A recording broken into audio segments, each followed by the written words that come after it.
Gênesis capítulo 11. Quem achou, diga amém. Quem achou aí agora o versículo 26 em diante?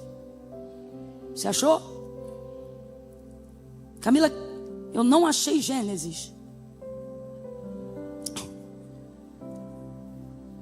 É o primeiro. Passa o índice, introdução, você vai ver Gênesis. Vamos lá. Diz assim o texto sagrado. Viveu Terá 70 anos e gerou a Abrão, a Naor e a Arã. Presta atenção, que eu sei que genealogia é uma coisa que às vezes dá uma preguiça, a gente só lê, mas não presta atenção. Mas eu quero que você preste atenção.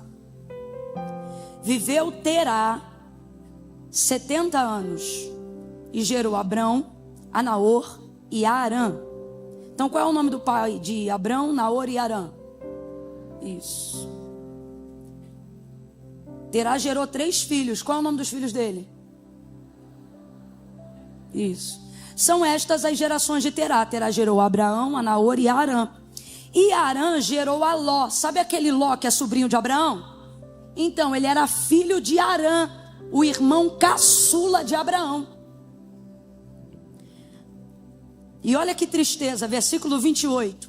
Morreu Arã, ou seja, o filho caçula, o irmão caçula de Abraão, filho de Terá. Morreu Arã, estando seu pai Terá ainda vivo. Você vê que é algo tão contraditório à natureza da vida, da cronologia humana, que a Bíblia, que a palavra de Deus faz questão de ressaltar que o problema não foi só Arã morrer, mas foi o fato dele morrer tão novo a ponto do seu pai ainda estar vivo. E isso é importante a gente ressaltar aqui, porque é o tipo de dor que quem nunca viveu só especula. Existem experiências que você só pode especular, imaginar. Você não tem dimensão da perda, da dor, do trauma causado pela perda. Você vê que uma esposa perde o marido, ou o marido perde uma esposa, o nome é viúvo, viúva, não é? Se um filho perde um pai, uma mãe, ele é chamado de órfão, de órfã. Mas qual é o nome que se dá para pais que perdem filhos? Não tem, porque isso é totalmente contrário à lógica da vida, não tem nome para isso. Por isso o texto está colocado dessa maneira: estando Terá, seu pai, ainda vivo na terra do seu nascimento em Ur dos Caldeus. Verso 29. Abrão e Naor tomaram mulheres para si. O nome da mulher de Abrão era Sarai, e o nome da mulher de Naor era Milca, filha de Arã, pai de Milca e de Iscá. Sarai era estéril, não tinha filhos. Tomou então Terá a Abrão seu filho, a Ló, filho de Arã, filho do seu filho, a Sarai, sua nora, mulher de seu filho Abraão, e saiu com eles da terra de Ur dos Caldeus para ir à terra de Canaã. Responda para mim então se você está acompanhando a leitura comigo. O texto diz que Terá saiu com a família inteira da terra de Ur dos Caldeus para ir à terra de Canaã. Então aonde o pai de Abraão queria chegar? Canaã. Ele é um homem de visão. Mas quando chegaram em Arã, ou quando chegaram a Arã, está escrito aí na sua Bíblia também? Quando chegaram a Arã, aí esse Arã aqui, você está vendo, mas quando chegaram a Arã, esse Arã aqui é pessoa ou é lugar? Lugar. Agora, olha que coincidência que não é coincidência, porque seria coincidência demais para ser coincidência. O lugar que o pai de Abraão, seguindo o destino a Canaã, vai parar e não vai conseguir chegar em Canaã, chama-se justamente o nome do filho que ele sepultou. Qual é o nome do lugar? Qual é o nome do filho que morreu? E o nome do lugar? Agora vamos lá, você leu comigo. O destino era qual? Aonde o pai de Abraão queria chegar? Para onde ele queria levar a família dele?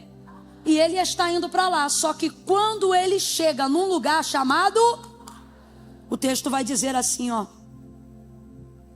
mas quando chegaram em Arã, habitaram ali. E foram os dias de Terá, 205 anos. E morreu Terá em Arã. Capítulo 12. Ora, o Senhor disse a Abrão: sai da tua terra, da tua parentela e da casa de teu pai, para a terra que eu te mostrarei. Deus falou qual era a terra? Deus falou qual era a terra? Não falou. Vamos ver qual era a terra? Versículo 5 do capítulo 12. Abrão levou consigo a Sarai, sua mulher, e a Ló, filho de seu irmão, e todos os bens que haviam adquirido, e as almas que lhes haviam sido acrescentadas em Harã, e saíram para a terra de...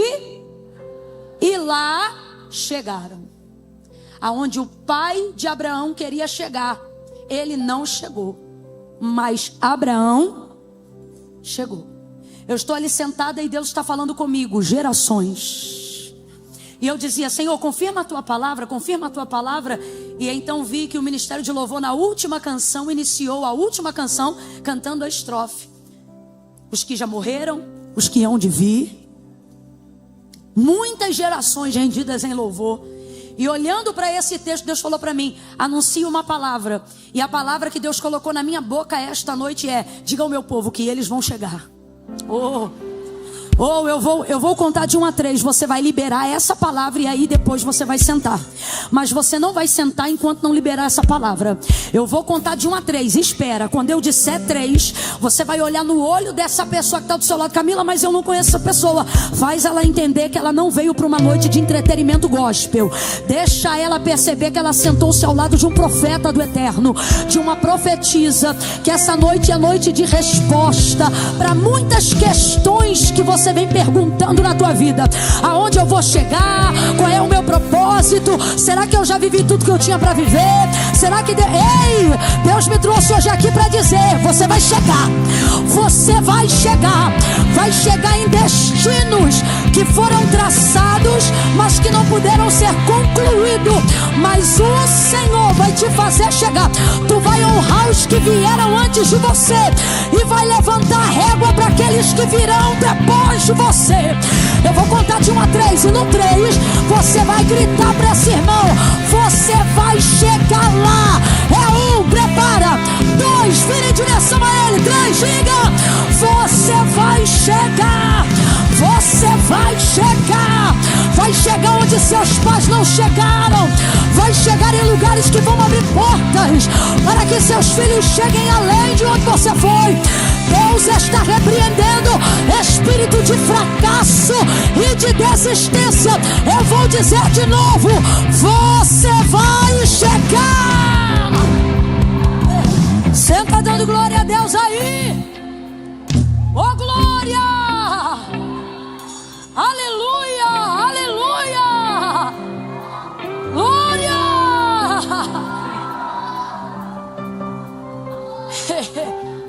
Eita glória!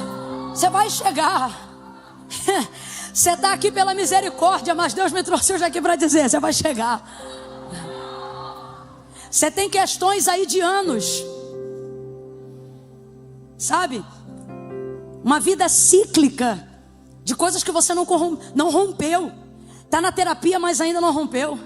Está na faculdade, mas ainda não rompeu. Terminou o ensino fundamental, mas ainda não rompeu. Você pensava que ia viver depois da aposentadoria, porque tudo você jogava para depois da aposentadoria. Depois que eu me aposentar eu vou viajar, depois que eu me aposentar eu vou construir, depois que eu me aposentar eu vou, e não rompeu. Então você tinha motivos para não se emocionar, para não deixar essa palavra tocar tua alma, que fará teu espírito. Não, Camila, eu não me emociono mais, eu não sou uma garotinha. Não, Camila, eu não me emociono mais. Você está vendo que eu estou aqui, eu não estou no Kids. Não. Só que Deus me trouxe aqui e eu estou... Rapaz, eu estou crente hoje, porque se tem alguém aqui que está pregando hoje para si mesma, sou eu também. Sabe quando Deus te usa para os outros, mas Deus está falando contigo? Ixi, está acontecendo muito hoje. E Deus está falando comigo e eu não estou só pregando uma palavra, eu estou pregando uma convicção espiritual. Está aqui. Eu não poderia produzir isso de mim mesma, porque eu estou num momento talvez semelhante ao seu, em questões cíclicas, coisas que não rompem. E eu seria o tipo de pessoa que, se hoje estivesse nesse culto e alguém pegasse o microfone para dizer, Deus vai dar vitória, eu ia dizer, amém, Senhor, abençoa meu irmão, eu vim aqui para te adorar, já me sentindo a própria Jó. Tipo, não importa, eu não vim aqui porque eu tenho, não vim aqui porque eu quero ter, vim aqui para te adorar. Mas há uma convicção no meu espírito. E o que o Senhor está dizendo é, você vai chegar. Camila, eu não tenho força. Camila, eu não tenho capacidade. Camila, eu tenho me sentido incompetente. Camila, eu tenho me sentido inapta ao propósito, à vocação, ao destino, ao caminho que eu preciso fazer até lá. Camila, eu não vejo em mim disposição física. Camila, eu não vejo em mim disposição espiritual.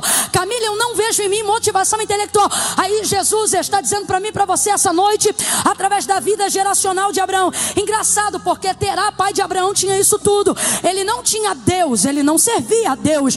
Ele era uma casa de muitos ídolos, a terra de Ur dos caldeus. E a vida do pai de Abraão não era uma vida que retratava a fé do pai Abraão, que futuramente iria conhecer o Deus Jeová. Não, era uma casa de muitos ídolos. Mas ele, diferente de Abraão, não tinha luto, não tinha trauma, não tinha uma história de incompetência ou de inabilidade. Você vai ver que Abraão já era rico, herdeiro, muito antes de conhecer a Deus, por causa da inteligência, da habilidade e da prosperidade de seu pai. Segunda característica hiper interessante sobre Terá é que Abraão ouve a voz de Deus, mas Terá não. Terá não tem ninguém falando com ele não. Ele vai ter uma atitude inteligente. Vamos lá. Ele vai ter uma atitude o quê? Extremamente inteligente. Você vê que ele é um cara de visão. Ele é um homem que tem visão. Ele é o tipo de pessoa que vai além das circunstâncias, que levanta os olhos por cima das montanhas. Como é que a gente sabe disso? Ele está diante de um trauma, de uma situação que devastou seu emocional, sua vida, e ele vai sair da terra das suas memórias, da sua cidade pátria, porque o mesmo lugar em que ele cria seu filho caçula e ele coleciona memórias com esse filho caçula, é o mesmo lugar aonde ele vai enterrar e sepultar esse filho. Deixa estar que além de ser caçula, porque o filho caçula, ele usufrui um tempo de qualidade que o pai não conseguiu entregar nem para o mais velho, nem para o do meio, nem para os outros que vieram antes dele. E não é porque o pai ama mais um do que o outro, mas é porque o filho caçula desfruta de uma maturidade paterna, materna, que o primogênito não teve condições de ter. Então, aquilo que você fazia na condição de mais velho e tomava uma surra logo de cara, o caçula não toma. Tanto é que a gente implica com os caçula, dizendo: mãe, se fosse na minha época tu já tinha virado a mão na minha cara. Mãe, na minha época tu não... Mas não é que o pai ama mais ou menos. A condição emocional, a maturidade materna, paterna é totalmente diferente. Por que você está dizendo isso, Camila? Porque qual é a condição de Terá? Além de ter um relacionamento maravilhoso com o filho caçula, por causa de toda essa questão, que não precisa ser um mega psicanalista, mas é fácil, é raso da gente entender, colocando experiência da nossa própria vida, a gente vai ver o quê? Vai ver que este filho ainda é o primeiro que lhe dá neto. E quem já deu neto aqui para os seus pais, né? Sabe, minha mãe tem uma frase que eu adoro. Minha mãe diz assim: Camila, neto é filho sem responsabilidade. Ela diz assim: neto é filho com açúcar. É um amor que eu tenho que orar, Camila, sabe? Quando a Rebeca, quando a Laura, minhas sobrinhas nasceram, eu me lembro que era um amor que eu como tia já doía no meu peito. Mas a minha mãe, certa feita eu vi minha mãe orando, falei: mãe, tá orando o que? Ela diz: eu estou fazendo uma campanha que é para Deus dosar esse amor aqui, porque tá virando uma idolatria com essas crianças. Eu fico com falta de ar, de tanto amor. Aí veja, já não o bastante na relação com o filho caçula, esse filho caçula chamado Arã ainda é o filho, e o primeiro filho que vai dar filhos, ou seja, netos ao seu pai Terá. Então pensa, eita, ele é amado. Ele foi o primeiro a honrar de maneira geracional o fruto e a semente do seu pai. Então pensa. E aí então o texto não diz como, mas obviamente de maneira trágica, porque o texto diz que o pai Terá ainda estava vivo. Arã morre.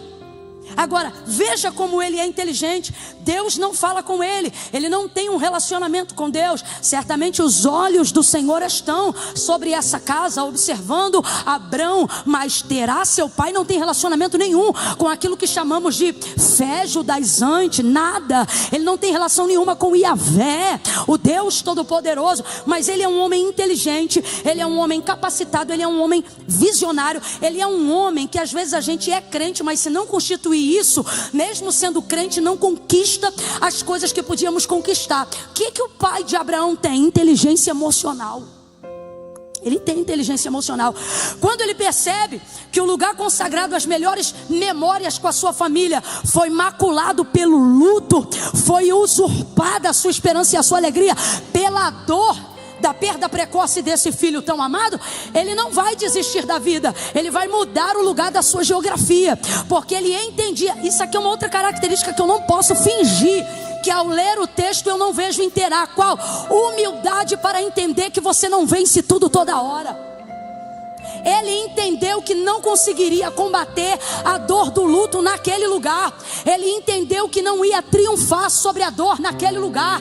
Então veja, ele não está se desvencilhando do filho, ele está se desvencilhando da geografia da sua dor. Inteligência emocional: eu vou sair daqui, eu vou sair desse lugar onde as memórias afetam as minhas ações. Eu vou sair daqui onde a saudade paralisa minhas decisões e os resultados da vida que eu tenho que continuar vivendo. E por que ele tem motivação para continuar vivendo? Porque o filho foi embora e deixou um neto. E você sabe que quando um filho vai embora e um neto próximo, criado junto aos seus pais, quem é que vai cuidar do neto como se fosse filho? O avô. Então tira-se força da onde não tem, e ele sabe que precisa dar continuidade ao crescimento dessa família. Sua inteligência emocional diz para ele: aqui não vai dar. Eu acho isso lindo. Eu não vou falar só sobre terá, mas eu preciso que você entenda que o que Deus está para fazer não tem a ver com aquilo que ele já fez, mas por causa do que já aconteceu. Em todo o processo da sua vida você vai ver Deus agir de maneira inédita. Mas você está hoje aqui como Abraão e não como Terá. Olha para o teu irmão e diga assim para ele: você é Abraão. Não importa se é homem ou se é mulher, eu estou falando de motivação. Diga para essa pessoa: você é Abraão.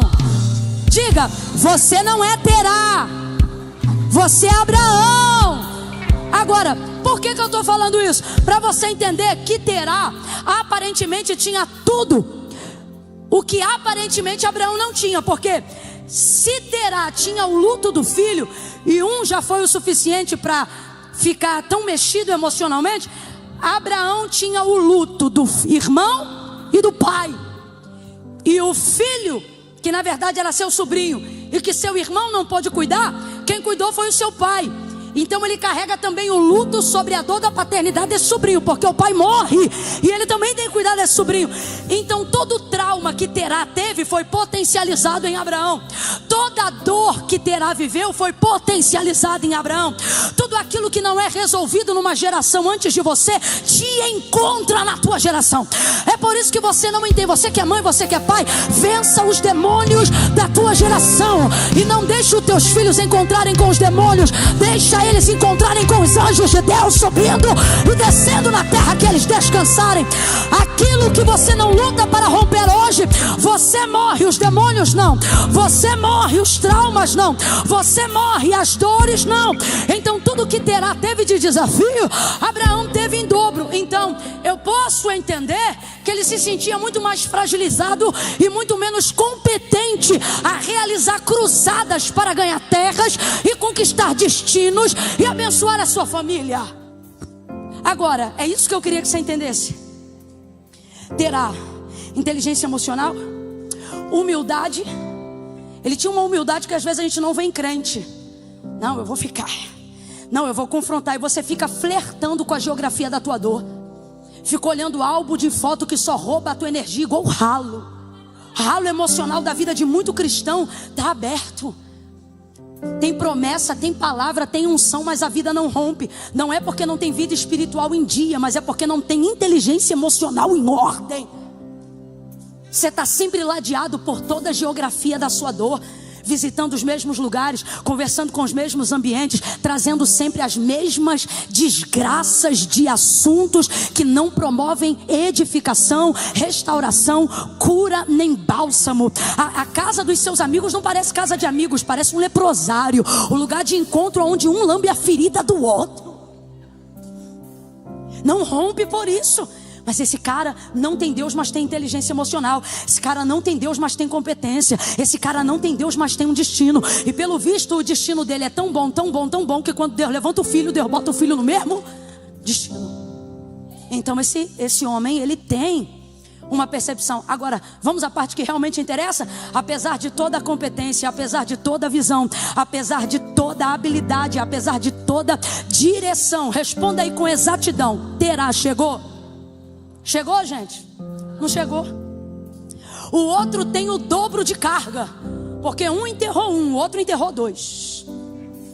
Um foi frustrado uma vez, o outro foi frustrado duas. Isso aqui é bom até para você entender por que Deus, quando se revela a Abraão, não diz assim para Abraão: Abraão, sai da tua terra, da casa de teu pai, do meio da tua parentela, e vai para Canaã. Para você entender. Você imagina o lugar que eu saí da minha casa para ir para uma terra que meu pai chamava de Canaã. No meio do caminho meu pai para em Harã, e eu moro nela até hoje. E eu tive que sepultar o meu pai na terra que levava o nome do meu irmão. É aqui que eu vivo e é aqui que eu moro. Agora me aparece um Deus dizendo: sai daí que eu vou te levar em Canaã. Vamos falar a verdade? Qual era a primeira coisa que ele ia raciocinar? O próximo a morrer ou sou eu, ou é Sara, ou é Ló. Porque no caminho desse destino foi ali que eu sepultei pessoas. No caminho desse destino foi ali que eu perdi a esperança. No caminho desse destino foi ali que a dor me visitou. Então, quantas vezes estamos aprisionados na comodidade do medo, na geografia da nossa dor? Mesmo salário, mesmo critério, mesma vidinha, mesmo tudo igual. Não porque não tem potencial, mas porque o trauma não deixa você romper. Aí vem Deus e te sacode dizendo assim: eu vou fazer uma coisa nova. Eu estou te chamando para a única maneira de Deus motivar você a sair daí, é Ele te contando parcialmente a obra que Ele tem com você. Porque se Ele te contasse tudo, tu não saía do lugar. Se Ele contasse que tu seria perseguido, tu não aceitaria ministério. Se Ele tivesse te contado que você ia viver não só luto de gente, família, mas lutos emocionais, traumas e traições, você jamais estaria no meio do caminho que você tem caminhado. Mas como é que Deus faz com a gente? Deus fala com a gente do destino e do triunfo, mas não fala do caminho enquanto a gente não continuar a caminhar. Ou melhor, não fala do destino enquanto a gente não estiver no caminho. Você já percebeu? Deus quando levanta os profetas para Israel e para as suas peregrinações, é igualzinho com a gente. Deus nunca começa dizendo assim: ó, vou fazer olha, você vai passar tal e não. A gente fica emocionado na hora da profecia. Se liga nessa daqui, ó. Se eu não me engano, Jeremias, né? Eu irei adiante de ti, endireitarei os caminhos tortuosos, quebrarei os ferrolhos de ferro, arrebentarei os cadeados de bronze. Ei, eu vou abrir um caminho no deserto, eu vou preparar caminho, eu vou abrir rios em regiões ressequidas. São só palavras de vitória. A gente fica tão emocionado quando Deus está falando de um destino que a gente ainda não sabe onde é, que a gente só fica alegre, pula e dá glória. Mas se a gente parar para raciocinar um minutinho, sabe o que a gente vai lembrar? E a gente vai pensar: rapaz, que lugar é esse que Deus está me levando que vai ter que endireitar? Na hora eu só dei glória, mas que caminho é esse que vai ter ferrolho, cadeado? A gente só pensa no triunfo, ó. Pelejarão contra ti, mas não prevalecerão, porque eu sou contigo para te livrar. A gente só pensa no livramento, a gente já entra na marcha. A gente acredita no sobrenatural, a gente acredita no recurso, a gente acredita em tudo e vai para casa dando glória a Deus. Mas por que Deus não diz o lugar exato do destino enquanto a gente não começa a caminhada? Porque se Deus fala antes de tocar na nossa motivação para sairmos de lá, a gente não sai. Olha para cá. Deus nunca vai tocar no teu trauma antes de tocar na tua motivação. Camila, Ele vai me curar? Ele vai. Camila, Ele vai me restaurar? Vai. Camila, Ele vai me surpreender? Também. Camila, Ele vai me conduzir? Com certeza. O que eu acho lindo de Deus é que para ninguém que Ele chamou pessoalmente, Ele disse: eu te espero lá. Não, para todos que Ele chamou, Ele disse: eu vou contigo. Isso é maravilhoso. Deus não está me esperando no destino, Ele está disposto a fazer comigo o caminho. E essa é a minha alegria, essa deve ser a sua alegria. Mas não há motivação para sair da depressão, para sair da procrastinação, para sair da síndrome do pensamento acelerado, para sair de um emprego que mais parece um Egito do que uma forma de ganhar a vida. Não há motivação. Dá uma força. Enquanto Deus não colocar em você a motivação necessária. Você já pensou Deus chegar para Abraão e falar: levanta, pega as tuas coisas, arruma tudo que eu vou te levar para Canaã? Eu tenho para mim que ele ia dizer: eu não sei que Deus é o Senhor, mas eu não vou não. Eu não vou não. Deus diz assim para ele. Agora, pense comigo. Deus já sabia que era Canaã a terra, sim ou não? Mas não fala para ele. Olha com carinho para quem está do seu lado e diga assim para essa pessoa: Deus. Não, você não olhou, estou te dando uma chance. Vai, diga: Deus não te contou tudo.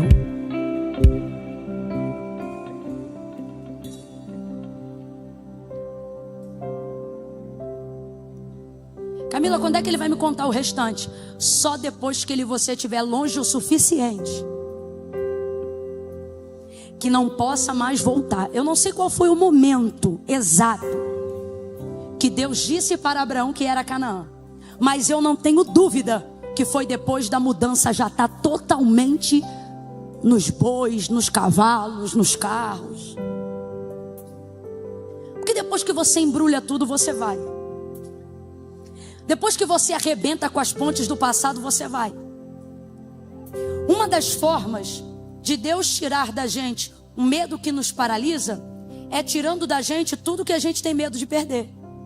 Por isso, se eu fosse você, eu tomava uma decisão hoje, das duas uma. Ou você perde o medo de perder, ou você perde o que você tem medo de perder, porque senão Deus vai tirar de você para você não ter mais medo.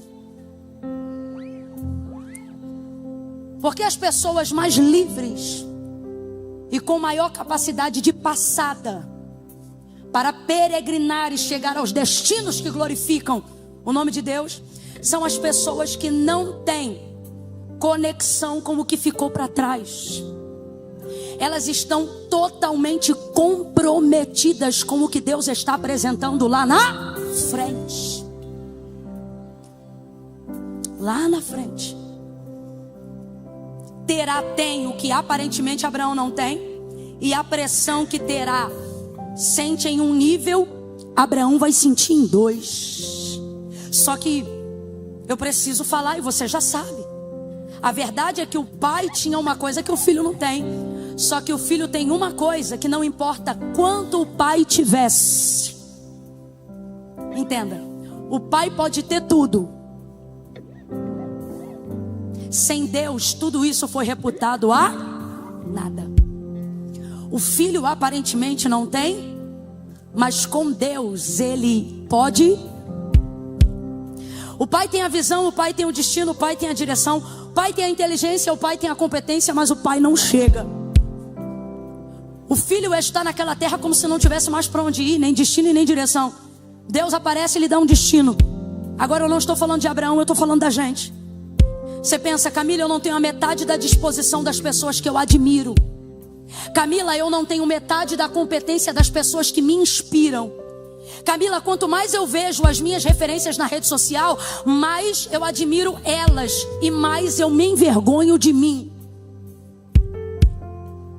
Quanto mais longe eu vejo que elas vão, mais aumenta meu sentimento de inferioridade e de comparação, por perceber que eu não cheguei nem na metade do caminho que elas estão fazendo, e isso está minando a minha energia.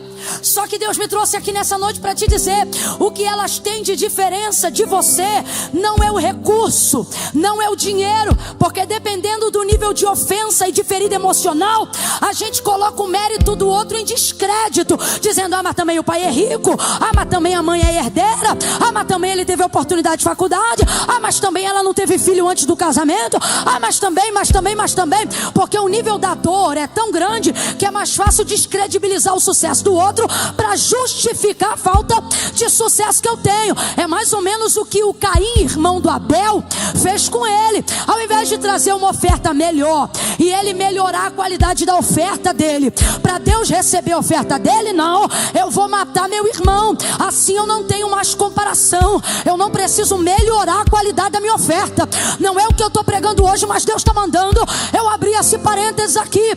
Pare de desqualificar as conquistas das pessoas que estão em lugares de maior relevância em relação a você.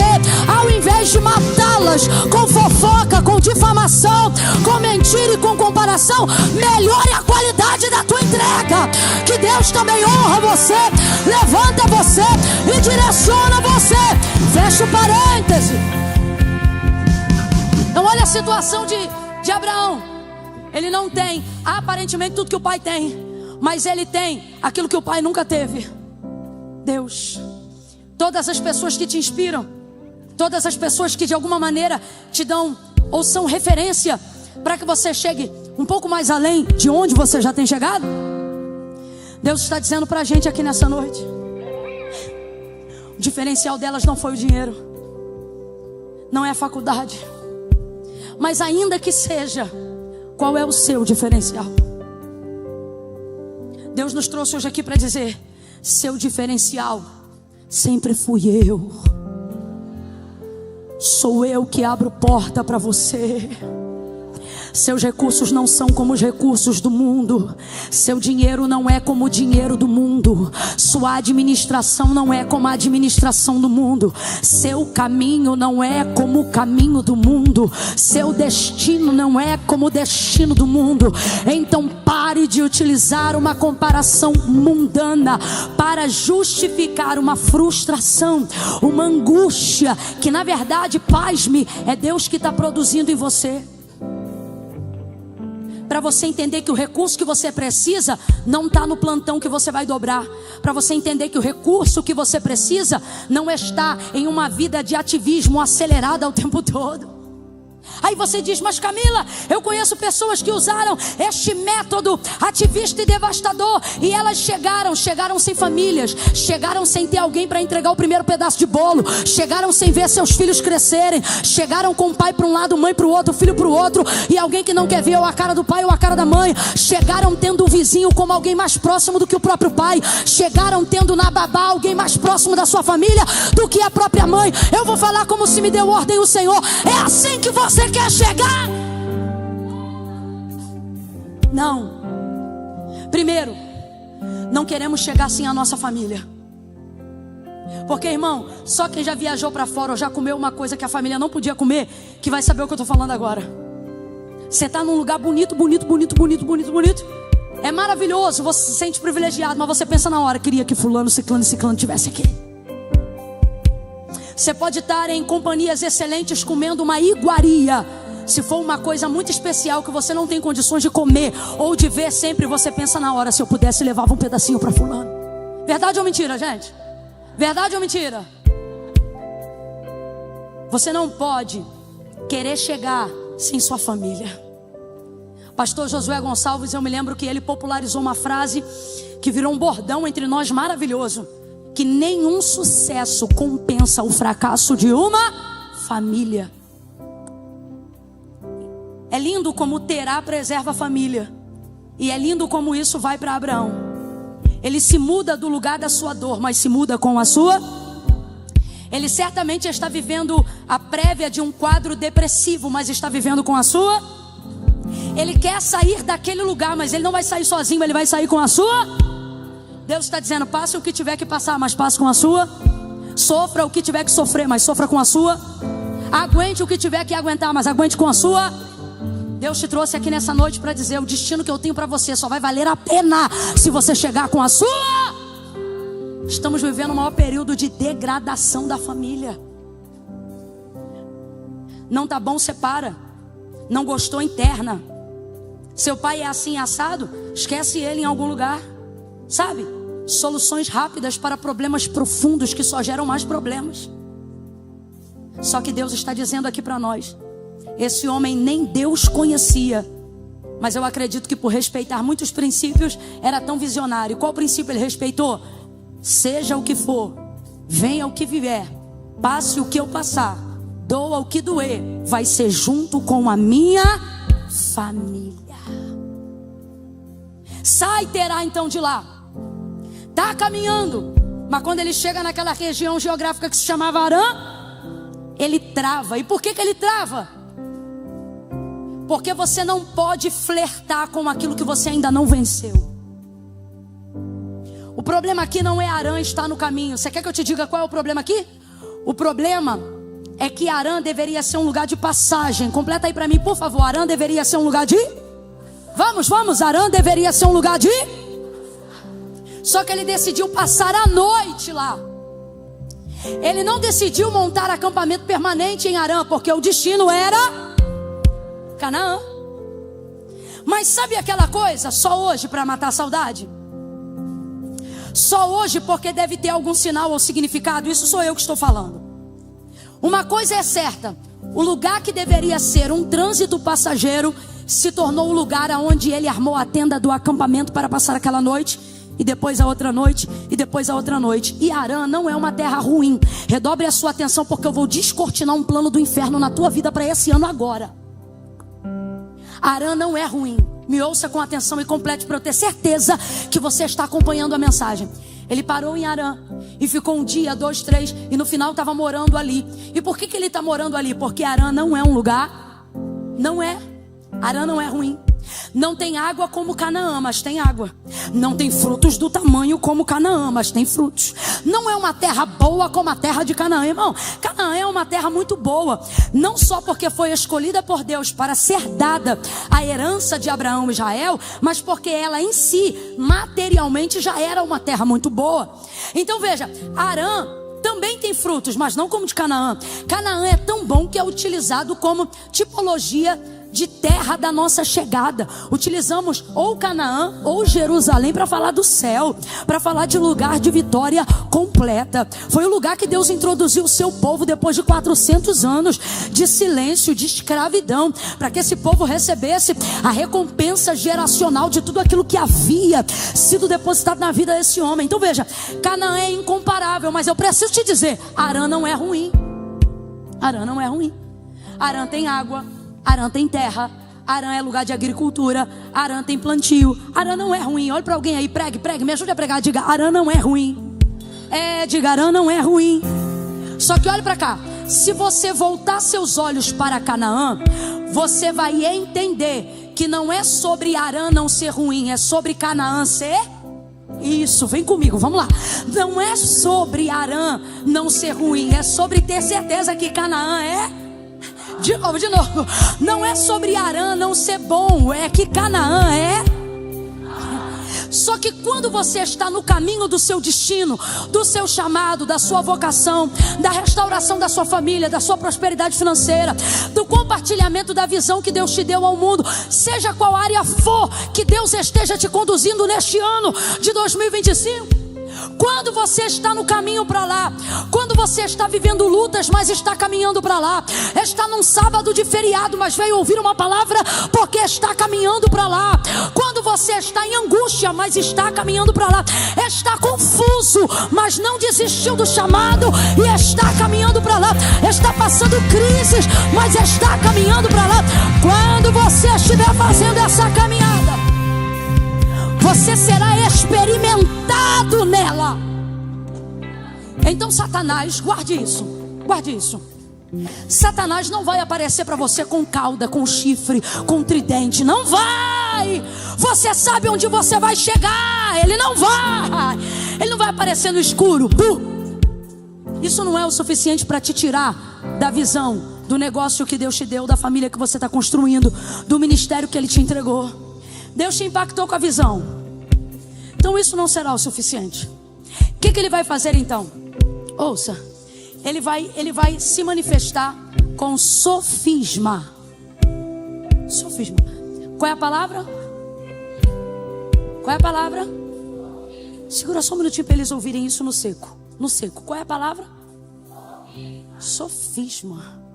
O que é sofisma? Sofisma é uma mentira? Não. Sofisma é uma verdade? Também não. Sabe o que é o sofisma? A grosso modo, é uma informação que contém um pouco de verdade e também contém um pouco de... Aí eu te pergunto, isso é verdade ou mentira? Não é sofisma.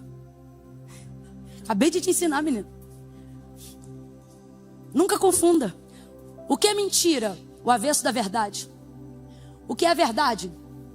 Aquilo que nada pode contra ela porque é fato, o avesso do engano. E o que é sofisma? A melhor maneira de confundir um crente na fase que você está. A melhor maneira de confundir alguém na fase que eu estou. E o plano do inferno é este. Não diga para ela a verdade, porque senão você vai confirmar a palavra que Deus liberou. Também não diga mentira, porque ele conhece a verdade e vai saber que você está dizendo. Vamos fazer Vamos botar um pouco de verdade. E vamos botar um pouco de engano. Como é que um crente para a caminhada? Ele não para quando ele é confrontado.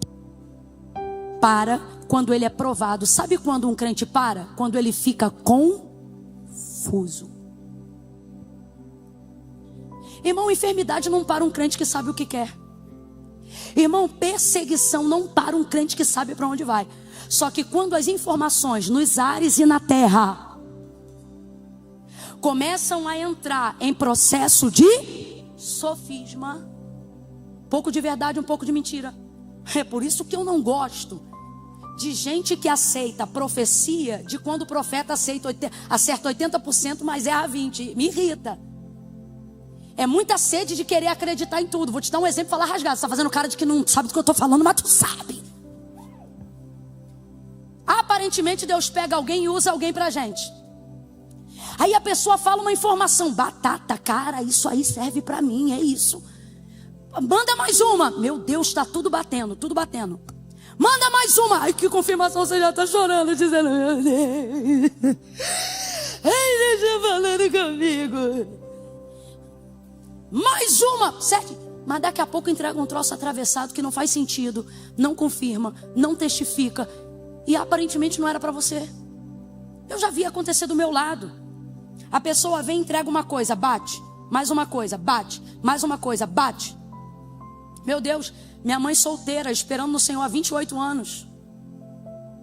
Meu pai falecido. Aí eu me lembro que uma vez uma moça veio. Minha mãe é muito efusiva no espírito. Minha mãe é sanguínea hemorrágica. E aí ela no culto chorando. Daqui a pouco veio uma profeta. E falou uma coisa, minha mãe. E aparentemente tudo batendo. Daqui a pouco ela diz assim: e aquele que tem levantado a mão contra ti para te agredir? Aí minha mãe: oi? Não para agredir, mas tudo que minha mãe queria há mais de 20 anos era uma mão. Não tinha mão, não tinha nada. Não tinha nem como ter agressão, porque eu não tinha nem mão. Não tinha nada. Não bateu. Ah, mas bateu o restante. Ah, até ali o vaso falou foi de Deus, depois foi da carne. Ok, cada um com a sua opinião, mas sabe qual é o resultado final? Depois que termina tudo. Porque seria bom se dissesse assim, ó: até aqui foi Deus que falou, agora sou eu que estou dizendo, tá? Aí beleza. A gente pegava a informação e separava, mas não. Traz uma confusão na nossa cabeça. E aí eu te pergunto: é verdade? Não, porque nada pode contra a verdade. É mentira descarada? Também não, porque bateu uma parte. Então o que é isso? Tu acha que Satanás tem medo do culto? Não vigia não, para ver se ele não senta do teu lado aí na cadeira. A irmã diz: ele está amarrado. Irmão, tem que vigiar. Eu tenho que saber qual é o destino. Quando eu conheço a voz de Deus em casa, eu não me confundo com o que Ele fala na rua. Não importa pela boca de quem Deus esteja se manifestando. Então, na fase que eu e você estamos, Satanás não vai entrar com mentira. Satanás não vai entrar, não, ele vai chegar com sofisma. Ele vai pegar um pouco de verdade, vai pegar um pouco de mentira, vai fazer uma salada e vai te deixar confuso, para que você fique atônito. Vou ou não vou? Então é de Deus ou não é? Então eu faço ou não faço? E com isso, passou um ano e tu tá parado. Agora, por que isso vai acontecer com Terá? E aí eu volto a Terá e não a comparação da nossa vida, porque Terá não era crente. Mas você vai entender o que eu estou falando aqui no profético. Qual é o problema? Por que a gente fica assim? Porque a gente acomoda um pouco do que a gente quer com um pouco do que a gente queria ter, mas não tem, e se satisfaz num lugar que Deus não falou. O que é Arã na nossa vida hoje em comparação à vida de Terá, que é a lição que Deus está nos dando hoje como resposta para como o ano de 2025 será conduzido na nossa vida depois dessa noite. A ideia de que eu não vou dar um lugar ruim, contar uma mentira para ele. Eu só vou preparar uma cama quente. Não é o salário que Deus prometeu, mas é um salário que eu posso pagar. Não é a casa que Deus falou, mas é uma casa que vai acomodá-lo. Não é o carro que Deus disse, mas é um carro que vai acomodá-lo. Não é o ministério que Deus disse que ele ia viver, mas é uma forma de protelar a entrega dele para Deus enquanto eu coloco ele num lugar de comodidade confortável. Porque num espinheiro, meu filho, você procura um lugar, mas numa caminha gostosa, com água, com fruta, com suquinho, com tudo, você diz, dá para ficar mais um dia. E é nesse lugar que alguns de nós têm morado.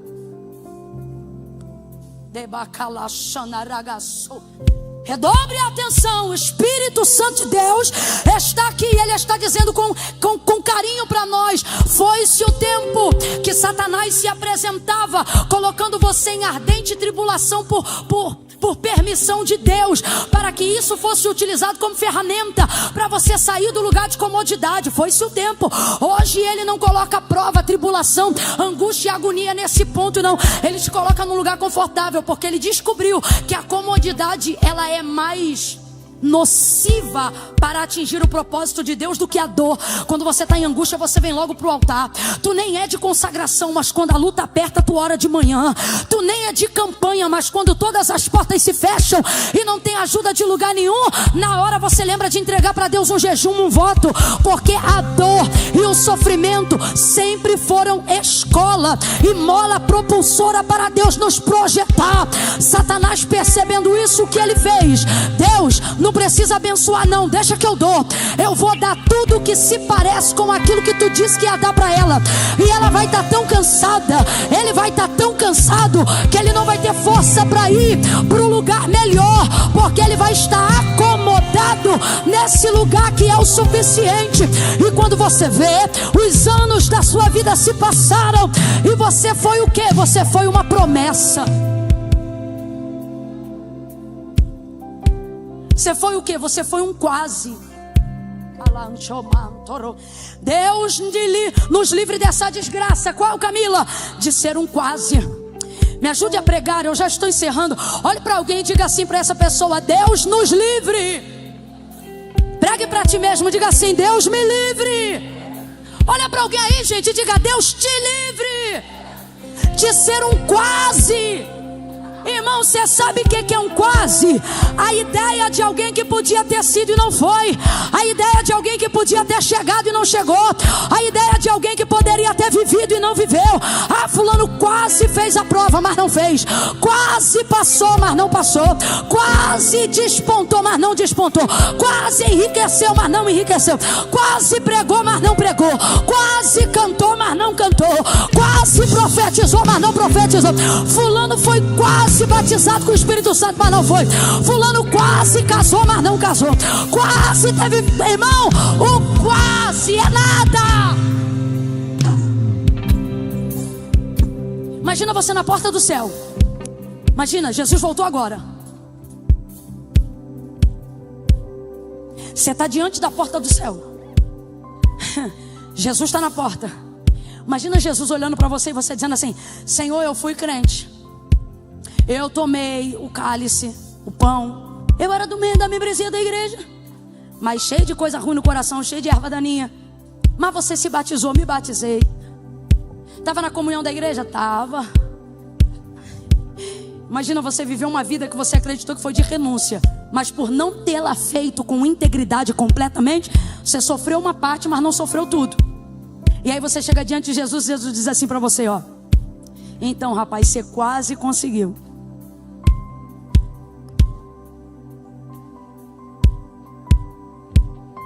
Não, isso é no seco, isso é no seco. Isso é no seco, nego, isso é no seco. Imagina. Você quase conseguiu. No seco, para eles sentirem. Segura, segura. Isso vai ser assim. Imagina. Você falar assim: ah, eu não servia direito, mas o Senhor viu que eu servi um pouco. Eu não orava direito, mas o Senhor viu que eu orei um pouco. Eu não lia muito a Bíblia não, mas o senhor via que de vez em quando eu lia. Eu não consagrava não, mas o senhor via que de vez em quando eu consagrava. Eu ia em tudo que é culto, eu só não entregava a vida lá na frente, mas o senhor via que eu sempre gostei do senhor. O senhor sempre estava aqui, ó. Meu coração. Imagine Jesus olhando para mim, para você. Tá repreendido. Para mim não, para você. Quem tá ligado falou, para mim também não. Não, tu não estava ligado, tá falando agora. Imagine ele olhando para você e dizendo, meu filho, você quase venceu.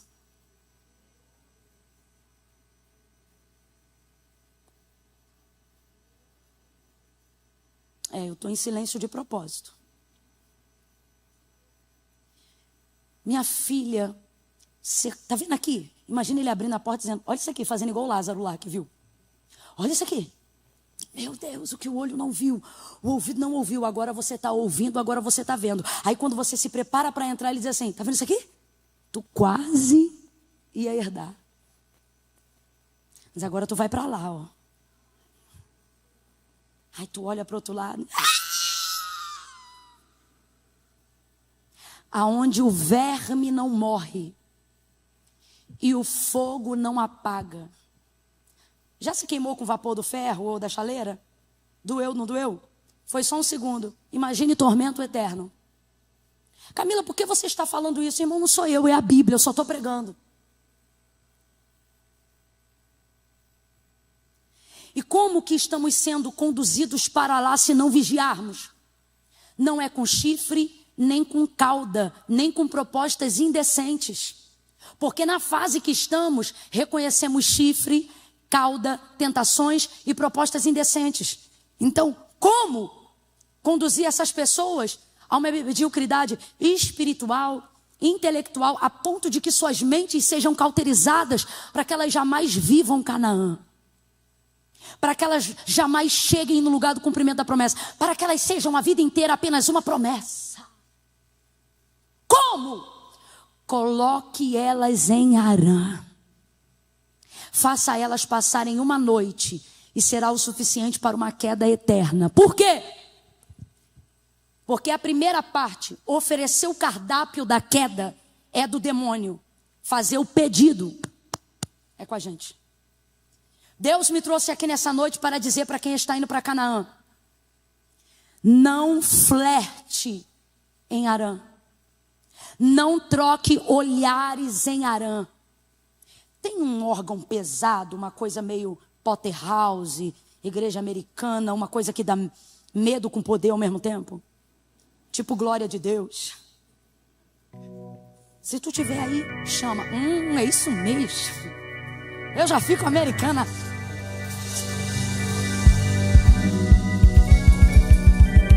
Ei! Levante a mão direita o mais alto que você puder. Não tenha medo, tenha decisão. Não tenha medo, tenha poder de escolha. Levante a mão. Coloque a esquerda na mesma altura da direita, vai.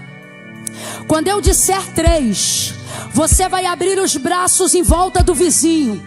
Quando eu disser 3, você vai pesar a mão no ombro dele, sem preguiça. Não faça quase, faça direito. Quando eu disser 3, você vai abrir os braços em volta do ombro dele ou dela. Vai deixar essa pessoa sentir o peso da mão, da sua mão e da unção que você carrega no ombro dele ou dela. E você vai dar um susto santo, porque este tópico é despertamento e é livramento para a nossa vida. Satanás não vai te enganar e você não vai caminhar apenas 1 milha, mas vai caminhar 2 até chegar ao destino que o Senhor falou. Quando eu disser 3, você vai impor as mãos sobre ele, sobre ela, e vai dizer para esta pessoa: corre de Arã. E vai sacudir ela e vai dizer: corre de Arã. 1, essa noite é noite de livramento. 2, a comodidade não vai atrapalhar seu sucesso. Deus não vai deixar você terminar a trajetória morno. 2,5, vai baixando a mão, vai baixando a mão. 3, diga: foge de Arã, foge. Sacode ele e diz: corre, corre, corre de Arã, corre, corre. Camila, mas aqui tá bom, me ajude a pregar. Sacode ele e diz assim: Canaã é melhor.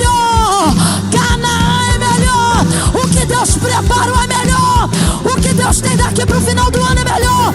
Dá pra viver melhor, dá pra cantar melhor, dá pra pregar melhor, dá pra viver melhor, dá pra ter um casamento melhor, dá pra ter mais unção, dá pra ter mais poder, dá pra ter mais avivamento, dá pra ter mais milha, dá pra ir mais longe, dá pra ir mais longe, dá pra ir mais longe, dá pra chegar mais perto. Rapaz, saia de Arã hoje mesmo. Moça, corra de Arã hoje mesmo.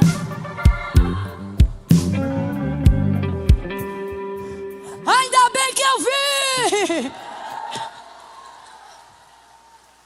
Hoje mesmo. Vou falar como boa carioca. Já falei cara, devo ter escandalizado uns 2. Desculpa, é coisa de carioca. Vaza! Sai fora de Arã. Não, Camila. Arã não tem meu coração, não. Eu só guardei o telefone aqui. Guardou pra quê? Não, Camila, eu não tenho o telefone guardado, não. O problema é que Arã tem meu telefone. Troca de chip. Muda o telefone, corre de Arã. Você está pensando que Arã é o lugar que você vai viver sua vida. Só que Satanás está olhando para Arã e ele, quando olha para você, não vê você. Sabe o que ele vê? Uma lápide no seu lugar, uma sepultura com o seu nome. Olha lá, ó, tem promessa. Olha lá, ó, vai chegar, tem potencial para chegar em Canaã. Mas olha lá, ó, vai ser sepultado, hein? Porque flertou com o lugar que carregava o nome do qual queria fugir. Eu não estou dizendo que Terá devia fugir do filho. Claro que não. Mas ele estava num caminho de fuga de uma dor que lhe paralisava. Então, se ele está passando num lugar que carrega o nome daquilo que tem o poder de paralisá-lo, o que ele tem que fazer, gente? Vai-se embora daí. Descansa no próxima cidade. Mas não. Passou em Arã e lá ficou. E lá foi sepultado. E todo mundo foi obrigado a viver ali. Porque a geração seguinte, seus filhos, vão morar onde você construir casa. Então veja bem se você está morando onde você quer que a sua descendência conquiste a terra. Não era o lugar de destino final. Primeiro porque não era onde seu pai queria ficar. Ficou ali por força de uma dor que não soube resolver, por causa de não conhecer um Deus que tinha poder para superar aquilo por ele e com ele. Mas o seu pai Abraão, seu filho Abraão, a geração seguinte, vai ouvir a voz de Deus. Oh, eu estou sentindo a presença de Deus. Meu filho, bota a guitarra para gemer também, que Deus é contigo também. Deus não é só com eles não, Deus também é contigo. Oh, essa geração vai ouvir a voz de Deus. Oh, você vai ouvir a voz de Deus. Ano de 2025 não é o ano da tua sepultura, é o ano de você ouvir a voz de Deus com clareza. Você vai ouvir a voz de Deus e a paralisia vai sair do teu caminho. Você vai ouvir a voz de Deus e a apostasia não vai encontrar seu endereço. Eu estou profetizando, se eu não estivesse falando, mas eu estivesse debaixo desta profecia, eu estava glorificando a Deus como Abraão glorificou. Porque o texto diz que ele era fortalecido na fé, dando glória a Deus. Então eu vou falar de novo e te dar uma chance de ser fortalecido. Esta geração vai ouvir a voz de Deus com clareza. Esta geração será direcionada por Deus. Esta geração não ficará paralisada. A tua casa não vai morrer. Aonde terminaram os teus pais, por melhor que tenham sido os seus pais, Deus me trouxe aqui para dizer: em ti eu vou além, em ti eu vou além. Eu vou te sacar da minha aljava e eu vou acertar o alvo. E neste caminho, neste ano, quando alguém te perguntar qual é o teu nome, você vai dizer: flecha do Senhor, porque Deus vai usar minha vida para atingir o alvo da minha geração.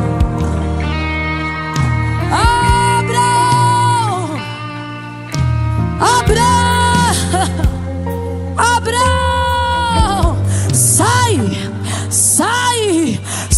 da tua terra, sai da casa de teu pai. Sabe quando você sai emocionalmente da casa dos seus pais? Quando você rompe o cordão umbilical emocional. Olhe para mim, teu sobrenome diz de onde você veio, teu sangue diz de onde você veio, teu DNA diz de onde você veio. Então quando Deus diz, sai da casa do teu pai e da tua parentela, não é para dizer esquece de onde você veio, é para dizer, ei, de onde você veio não te impedirá de chegar aonde eu quero que você chegue. Sai da geografia da dor, sai da geografia do luto, sai da comodidade e vai para uma terra. Vai adorando, pode adorar. Vai para uma terra que eu vou te mostrar.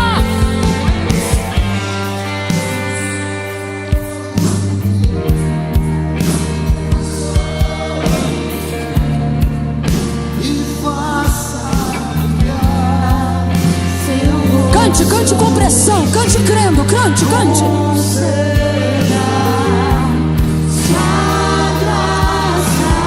Cante e profetize sobre a sua casa. Traga o nome dos teus filhos na tua mente. Traga o nome do teu marido, da tua esposa na tua mente. Sobre essa palavra diga amém. Cante amém. Confirme com amém. Vamos juntos, mais uma